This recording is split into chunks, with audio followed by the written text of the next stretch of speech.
نظف رئتيك من السموم. أنتيبيوتيك طبيعي لعلاج الكحة، رشح السعال، ضيق التنفس، هام بالنسبة للمدخنين، للصغار والكبار. سيقيك من مجموعة من الأمراض التنفسية والهضمية، وكذلك سينشط الدورة الدموية. وصفة مقدمة من قناة عبد المغيث، مجربة 1000%، مقادير مضبوطة، وأكيد ذات فعالية. هيا بنا نبدأ لنحضر الشراب أو ما يسمى بالسيرو الطبيعي، الذي سيقوي المناعة وينظف كذلك الرئة. 3 ملاعق من السكر الخشن أو ما يسمى بالسنيدة، ينفع لعلاج التهابات الحلق، آلام الصدر، والتخليص من السعال الديكي، وكذلك سعال الصدر أو ما يسمى بالصفير. بعد ذلك سأقوم بإضافة ملعقة من الماء المغلي إلى 3 ملاعق. نقوم بعملية التخليط. وعلى فكرة هذه الوصفة مهمة جدا صيف وشتاء لأطفالكم، وأقسم بالله العلي العظيم ستغنيكم عن شراء الأدوية بشكل كبير، ولن يمرض أطفالكم بالمرة. أقوم بتحريكها فوق النار على بوطة اللي تكون مهيلة. لا ننسى أن المكونات التي سنستعملها مهمة لنزلات البرد بالأخص والإنفلونزا، وتقوم بتدفئة الجسم، الشيء الذي يخلصكم من الفيروسات والميكروبات. هنا سأقوم بإزالة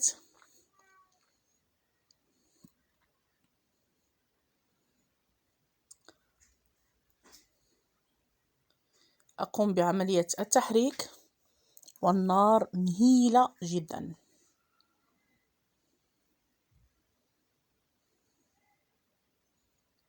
فوالا، يجب أن تذوب هذه المكونات تماما ليسهل علينا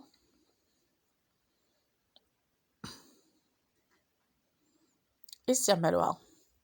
بعد ذلك سنمر للمرحلة الموالية. نأخذ الخليط أو الكاسرول، نضعها فوق شيء يكون خشبي، وبعد ذلك نمر للمرحلة الموالية.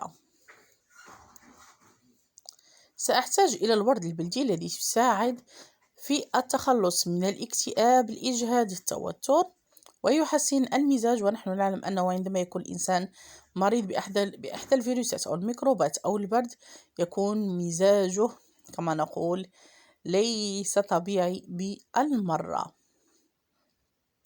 يخلص من القلق ويعالج الأمراض التنفسية. ملعقة كبيرة منه في هذه الوصفة في حالة إذ كنتم لستم مصابين أو بالإسهال، أو لا تعانون من مشكل الإسهال. أقوم بخلط المكونات جيدا، وأقوم بإضافة ملعقة كبيرة أخرى من مكون مهم للرجال، للنساء، وكذلك للجهاز التنفسي، ويعطي تدفئة للجسم بالأخص. إنه أفليو البلدي، مضاد للالتهابات، وكذلك يطهر المسالك التنفسية خاصة الشعب الهوائية بالأخص. أقوم بإضافة كأس من الماء، وأضيف مكون يقوي الأوعية الدموية، علاج البرد، البرودة، وآلام المفاصل والالتهابات، به مادة هلامية أو لزجة تساعد على التخلص من آلام الركب، آلام الظهر والمفاصل والبرودة القديمة. إنه أوراق الرند التي تعتبر من بين المكونات المهمة في علاج مشاكل الجهاز الهضمي وكذلك التنفسي نظرا لفائدتها. أقوم بعملية خلط هذه المكونات حبة واحدة كافية في هذا الخليط، وأضيف كذلك حبة واحدة من مكون آخر جد مهم مهدئ للمعدة ويخلصك من الغثيان في حالة إذ كنتم تعانون من مشكل الغثيان بسبب الفيروسات والميكروبات، وكذلك يعزز جهاز المناعة ومقاومة الأمراض. إنه خدنجال، حبة واحدة منه كافية في هذا الخليط، ويعتبر مفيد جدا للتخلص من تخثر الدم وكذلك تقل الدورة الدموية، بحيث أنه ينشط الجسم، ينشط ذاكرة الإنسان ويقي من مرض الزهايمر، يذهب الكسل والخمول خاصة في الفترة التي تكون فيها مريض. أقوم بوضعه فوق النار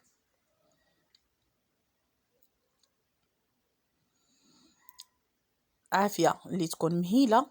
وعلى فكرة هو جد مهم حتى للعقم، بحيث يساعد على التخلص من آلام المفاصل والأمراض الروماتيزمية، ويفيد جدا جدا جدا جدا في إخراج البرد القديم.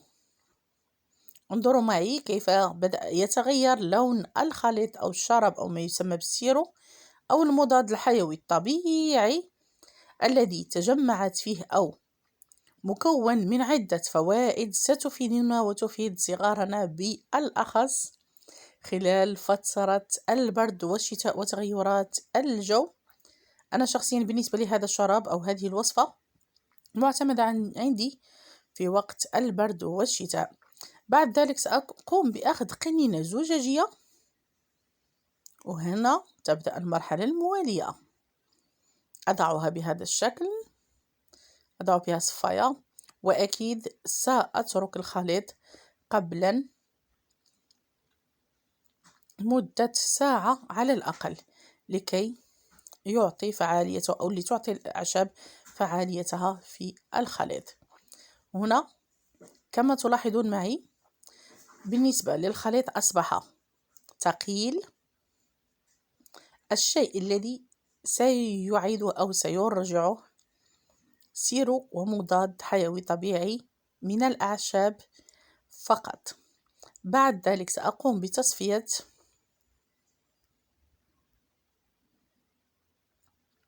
هذا الخليط جيدا، وأضيف إليه القليل من قطرات الحامض. بالصحة والراحة.